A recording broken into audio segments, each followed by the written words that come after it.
어제도 뉴탐사에서 태블릿 관련된 네 번째 보도가 있었습니다. 이번에는 이제 태블릿의 주인을 밝힐 수 있는 안에 나왔던 여러 가지 이제 사진 증거들 같은 것들을 말했는데, 처음으로 JTBC와 손석희의 자료 화면을 쓰면서 피곤하신 거 맞네요. 네. 오늘 발음이 유독 안 좋네요. 영어가 3자 이상 들어가니까 발음이 안 되네요. 그 JTBC 손석희를 겨냥하면서 어떤 방식으로 그 당시에 JTBC가 이거를 몰아갔는가라고 하는 면을 밝히는 데 주력을 했습니다. 사실은 제가 왜 변희재 씨 책을 사서 읽었다고 했잖아요. 거기에 거의 다 있는 내용들이에요. 근데 이제 그거는 이제 사람들이 다 아는데 변희재 씨가 썼기 때문에 사람들이 안 보고. 변희재 씨가 송영길 전 대표하고 함께 윤석열 퇴진당이라고 하는 이른바 가칭입니다만, 윤석열 퇴진을 위한 소수정당 모임을 본격적으로 참여하겠다고 선언을 했어요. 그러니까 이제 그 그룹 안에는 송영길을 비롯해서 우리가 잘 알고 있는 안진걸 소장, 그리고 용해인 의원이라든지 아니면 저쪽에 이제 정의당에서 실망하고 나온 사람들, 그리고 보수 단체들까지 합쳐가지고 오로지 윤석열 퇴진을 위한 정당을 준비하겠다라는 얘기를 또 속보로 발표를 했습니다만, 어찌 됐거나 그분들이 그런 방식인 보수와 진보 아니면 좀 사이드 쪽에 몰려있던 사람들이 좀 더 적극적으로 윤석열 퇴진을 위한 활동을 하고 있다라는 면에서 앞으로의 어떤 방송의 강도도 더 세질 걸로 생각을 합니다. 일단 팩트 위주로 몇 가지 정리해 볼게요. JTBC는 그 태블릿을 말하자면 김한수 당시 행정관이 자진해서 최순실이 쓰던 걸 갖다 줬다라고 얘기를 하고 있는데, 그 중에 몇 가지 핵심 증거들로 얘기했던 게 최순실 사진이었어요. 저 사진. 셀카도 아니고. 네. 하여튼 뭐 이상한 사진이 있어요. 저 사진이 있었는데, 저 사진 말고도 많은 사진이 있었다는 거지. 네, 세상에. 그 중요한 거 숨겼어요. 다른 사진도 있었는데 그걸 숨기고 숨겼어요. 장승호 딸로 추정되는 아이 사진도 있었고, 그다음에 젊은 여성 사진도 있습니다. 네. 그래서 하나하나씩 그 사진의 어떤 진위를 보자고 치면, 일단 아이들 사진들이 있어요. 특히 그 어린 여자아이 사진이 있는데, 이게 이제 일종의 가족 모임 같은 데서 모여갖고 사진을 동시간대 찍은 것 같은데, 저 아이가 저걸로 해갖고 셀카를 찍었다는 거죠. 가족들 사진 이외에. 근데 저 아이가 누구냐? 따져놓고 보니까, 말하자면, 김한수 행정관의 지인의 딸이라는 거죠. 그래서 걔가 셀카를 찍은 사진들이 있는 거고, 장승호가 이제 최순실 조카입니다. 네. 그 사람의 딸 사진이 7장이나 들어가 있었대요. 그리고 지금 여기 이제 남자아이 지금 저게 요리사복이에요? 아마. 모르겠어요. 저게 아마 그 롯데월드 요리 체험하는 그 프로그램 안에 있는 거기서 입는 요리사 옷 같은데, 저 아이 찍은 사진들이 있다는 거죠. 그래서 저 아이가 찍은 사진들이 주로 있는데, 저 사진의 주인공 아이가 누구냐? 말하자면 최순실 언니의 아들이니까 이거 손자? 어떻게 몰라. 네, 아무튼 오촌 조카 손자의 사진이라는 거죠. 최순실의 조카의 딸. 아들. 그러니까 조카 손자지. 내가 좀 천수관계에 약해갖고. 나도 모르겠네. 그냥 오촌 조카, 이런 식으로 따져볼 수 있을 것 같습니다. 그리고, 김한수의 딸 프로필 사진들도 이 안에 다 있었고, 가장 결정적인 거, 저 젊은 여자예요. 저 젊은 여자는 김한수가 청와대를 비롯해서 캠프에서 활동할 때 김한수의 SNS 활동을 조력하던 비서 같은 사람이었다는 거죠. 대선 캠프 SNS 팀 그러니까 사람의 사진. 결과적으로 따져놓고 보면 최순실이 셀카도 아니고 찍힌 사진 들어있는 거 빼고 나머지 인물들은 사실상 최순실하고 아무런 연관이 없거나 최순실이 보관하고 있지 않을 사진들이 훨씬 더 많았다는 겁니다, 저 안에. 그러니까 이 사진은 한 팀장, 그러니까 김한수의 그 프로필 사진으로까지 요게 저장이 돼 있었던 그 사진이거든요. 이걸 최순실이 가지고 있을 이유가 없잖아.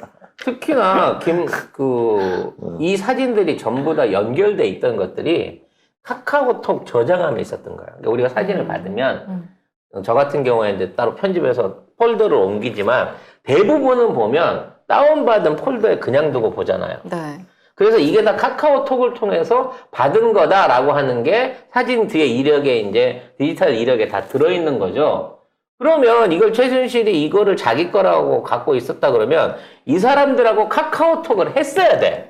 왜 사진이 카카오톡을 통해서 전해졌으니까. 근데 카카오톡을 했던 기록 자체가 없다는 거죠. 왜? 최순실은 컴맹이기 때문에 카카오톡 자체를 할 줄 모른다는 거예요.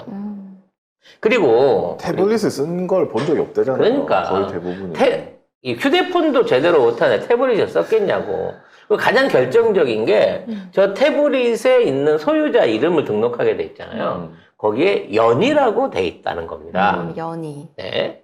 근데 연희하니까 좀 나 진짜 이낙연 뭐 악연이었어? 진짜 그래서 검찰은 이게 유연이라는 거예요. 정유연. 정유라의 개명전을. 네, 개명전 이름이 유연이라는 겁니다. 그리고 그 JTBC 뉴스에서 최순실은 원래 사람들 이름 부를 때 끝자만 해갖고 이름 부르는 거가 습관적이었다는 거야. 그러니까 지우 보면 우야 뭐 이러는 거죠. 발음도 안 되네 얘는. 네. 희정이 같으면 정이야 이렇게 얘기하는 게 습관적으로 돼 있었다는 거지 새빨간 거짓말이라는 거죠.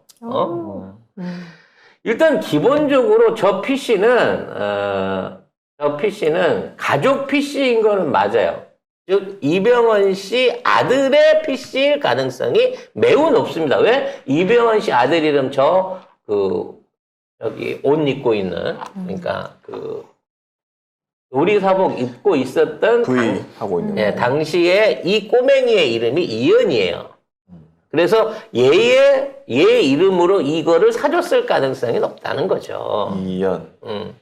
그래서 자꾸 이제 저 이연이라고 하는 인물을 제가 이걸 갖고 있었기 때문에 제 PC를 이제 아빠랑 공유해서 썼는지는 잘 모르겠어요. 왜냐면 대선 캠프가 시작되면서 저거를 싹 받아가지고 서류들이 한꺼번에 다운되는 이런 걸 보면 아들한테 사줘놓고 아들 쓰라고 줘놓고 요금을 안 내가지고 정지가 돼 있던 거를 자기가 요금을 내고 풀어가지고 저기에다가 자료를 다운받아서 썼을 수 있었을지 모르겠습니다만 애초에 이 휴대폰의 소유자는 사실상 저 아이였을 것이고 그랬기 때문에 꼬맹이들이 이걸 들고 다니면서 사진을 찍거나 셀카를 찍거나 뭐 이런 용도로 주로 사용하다가 대선 캠프가 시작되는 시점에서부터 아빠가 이걸 아빠를 통해서든 아니면 강한수를 속에서도 이걸 쓰기 시작하면서 이게 다 됐다는 거죠.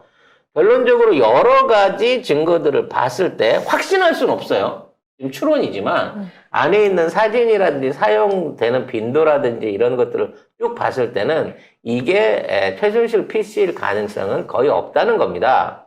자, 여기에서 이제 이거는 확정할 수가 없는 건데 왜냐면 그냥 의혹만 있어요. 돈을 김한수가 냈어도 최순실을 위해서 낸 거고 우연히 아들 사진이 들어 있었어도 이거는 경로는 알 수 없지만 나 최순실하고 관계 있는 사람들 사진이니까 조카 손자 사진이니까 이거를 최순실 거라고 우기면 할 수 없습니다.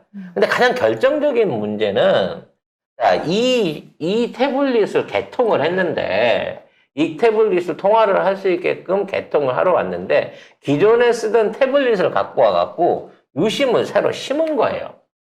그전에는 멍텅구리로 쓰던 거를 아이파이로만 쓰던 거를 유심을 심어서 야외에서 쓸 수 있게끔 이거를 바꾼 기록이 계약서에 있습니다. 근데 이 계약서에 들어가서 보면 이 계약서를 작성한 사람이 누군지를 알 수 없는 거예요. 당사자가 없는 상황에서 다른 사람 명의로 대포폰을 만든 거예요. 이걸 가지고. 그래서 당시 유심 안에 있었던 이성미라고 하는 사람은 사실상 최순실하고 아무 관계가 없는 사람인데 이 사람 이름으로 개통이 됐다는 거죠. 자, 더 큰 문제는 뭐냐? 이성미라는 사람이 누구냐 아직도 몰라요. 이성미라는 사람으로 개통을 하는 과정에서 이거 김원수도 몰라. 최순실도 모르는데 이성미라는 사람 이름으로 개통을 시켰는데 이 개통한 그 폰에 대한 작성 기록이 이상하다는 거예요. 무슨 얘기냐면 유심이나 번호를 새로 뽑으려고 하면 SK 직영점이나 그 SK 그 분점에 가갖고 이 작업을 해야 돼요. 그리고 이 작업을 하는 데는 주민등록 검사부터 시작해갖고 실명 작업이 동시에 다 진행이 돼야 됩니다. 근데 얘네들은 이걸 갖다가 쉽게 말해서 정식 대리점 등록이 안 돼 있는 일반 휴대폰 가게에서 등록을 했다라고 얘기를 하면서 그 기록을 내고 있다는 거죠. 따라서 얘네들이 내민 이 계약서가 근데 계약서가 다 또 달라. 네. 필적도 다르고 사인도 다르고 엉망이에요. 그러니까 SK 대리점까지 나서서 뭔가 이상한 짓을 한 거 아닌가. 그렇죠. 쉽게 말하면 대리점에서 할 수 없는 개통을 해줬는데 그러면 그 부분에서 문제를 삼아야 되잖아요. 어디나 가나 대리점에서는 이게 안 되기 때문에 팩스로 서류를 보내고 그 서류 확인해갖고 다시 개통을 하고 그래서 이렇게 하는 이른바 휴대폰 가게들은 있습니다만 이 사람이 직접 자기 명의로 계약서를 쓰질 않는단 말이야. 근데 이거는 유일하게 그게 가능했던 건이고 실제로 이렇게 됐다라고 얘기를 하고 있는 거예요. 그래서 변희재 미디어워치 대표 같은 경우에는 이걸 갖고 SK텔레콤을 건 거예요. 이런 계약서가 어떻게 존재할 수 있냐? 니들 내 명예훼손 소송에 이거 갖고 소송에 도와주기 위해서 증거를 조작해서 만들어준 거 아니냐라고 요구를 하고 있다는 건데 거기에 대해서는 SK텔레콤도 정부 지금에 있는 정부 측 검찰 측도 어떠한 쪽에서도 재판조차도 6년째 진행을 안 한다는 거예요. 즉 이 계약서를 증거로 내밀었는데 이렇게 부실한 계약서를 내밀었다가 요것 때문에 결과적으로 SKT가 일종의 부정 등록을 해주는데 관여를 했다라고 하는 증거로서 또 남았다는 거죠. 그래서 결국은 저 정도 할 수 있게끔 하려고 하면 SK 안에서도 굉장히 높은 사람이거나 사실 그 SK의 그 휴대폰 사업 등록 자체를 말소시켜 버릴 수 있는 굉장히 큰 위법 사안이거든요. 불법 개통을 공식적으로 본사가 해준 거니까 이런 부분에 대해서 문제를 삼고 있습니다. 근데 가장 중요한 건 이런 태블릿 PC 이걸 통해 가지고 박근혜가 탄압당한 게 아니라는 거지. 결국 박근혜는 이걸로 해가지고 국정농단으로 연결고리를 만들어서 박근혜가 뇌물받고 협박하고 이런 거에다가 직간접적으로 최순실하고 같이 했다라고 하는 증거로 이게 쓰여졌는데 이 부분이 사실상 검찰의 조작으로 지금 밝혀지고 있는 거고 이게 가능하다고 하면 이런 전체적인 모든 게 조작이에요. 증거부터 기소 내용부터 이거를 판결받기 위한 모든 내용이 거짓말이기 때문에 그렇다고 해서 뭐 탄핵이 거꾸로 뒤집어지진 않아요. 일사부재리가 있으니까. 하지만 이러한 탄핵 재판을 조작하기 위한 검찰의 행위 자체는 사실상 사형에 준하는 매우 엄정한 불법 행위라는 거죠. 그래서 여기에 관여되어 있는 사람이 이제 이 특검팀이라고 하면 박영수, 윤석열, 한동훈은 사실상 바로 사형에 처해야 된다라고 주장하는 변희재 대표의 말이 맞다는 거예요. 네. 어쨌든 그러니까 이 태블릿을 꺼내 가지고 한 게 지금 결과적으로 뭐 검찰, JTBC 그다음에 뭐 SK까지 이제 SK까지 확대가 되죠. SK까지 같이 이걸 한 거예요, 결국에. 그래서 그 과정 중에 지금도 기억나지만 이게 스포츠 대단 관련된 감사를 하면서 SK가 그 당시에 얼마인가요? 금액이 190억인가, 일반 90억인가 모르겠는데, 아무튼 스포츠 재단에 돈을 내놨다가, 그걸 돌려받았다. 그래서 SK는 죄가 없다라고 빼줬거든요. 쉽게 말해서, 용의 주둥이에 손을 집어넣었다가, 혀유주만 쏙 빼고 그냥 꺼냈던 게 그 당시 SK였어. 그래서 삼성그룹도 기소되고 다 됐는데, 롯데도 기소 다 됐는데, 최태원만 불기소된 거예요. 돈을 돌려받았다는 이유로. 과연 돌려받았을지, 아니 그때 돌려받은 게 아니라 협박으로 줬다. 뭐 이런 식으로 한 거 아니야? 협박으로 돈을 줬는데, 다 협박으로 줬는데, SK는 돈을 돌려받았다니까? 출연했던 재단에 냈던 돈을 얼마나 대단한 배짱이냐고. 그래서 불기소된 거예요. 그러니까 이런 거가 다 관련돼가지고 SK가 요걸 도와줘서 이런 거 아니냐. 요거를 이제 변희재 대표가 얘기를 하는 거고. 그래서 결국 SK하고 JTBC가 검찰이랑 짜고 어찌됐거나 동업을 했다. 탄핵을 위해서. 하게 되면 이제 뭐 삼성도 나오겠고 계속 나오겠지만, 기본적으로 박근혜가 잘못했다는 게 아니야. 박근혜를 어떻게든 탄핵 인용을 받기 위해서 정당한 법 절차나 수사 절차, 기소 절차를 거치지 않은 상황에서 불법적인 법 집행을 했다는 거죠. 아니 여론 조작을 했다는 거지. 검찰권을 남용하고. 그렇죠. JTBC는 JTBC는 여론 조작을 해준 거고, 검찰은 거기에 대한 여론 조작에 대한 모든 증거들과 기획들을 JTBC에다 원고로 내준 거예요. 이렇게 읊으라고. 그래서 그 당시에 이걸 열심히 읊어댔던 손석희 앵커와 보도하는 기자들의 말을 지금 와서 다시 들어보니까 다 추정이에요, 추정. 연이라는 이름이 나왔는데 이게 유연일 것이다. 원래 최순실은 사람 이름을 끝자만 한다.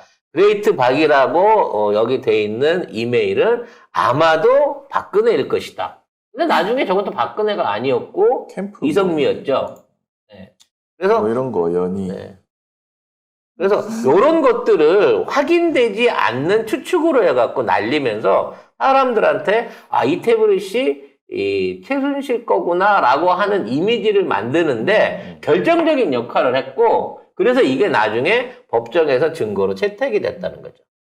즉 지금 근데 탄핵 사유에는 포함이 안 됐어. 안 됐죠. 왜냐면 근본적으로 이걸로는 탄핵을 시킬 수 없기 때문에 그렇죠.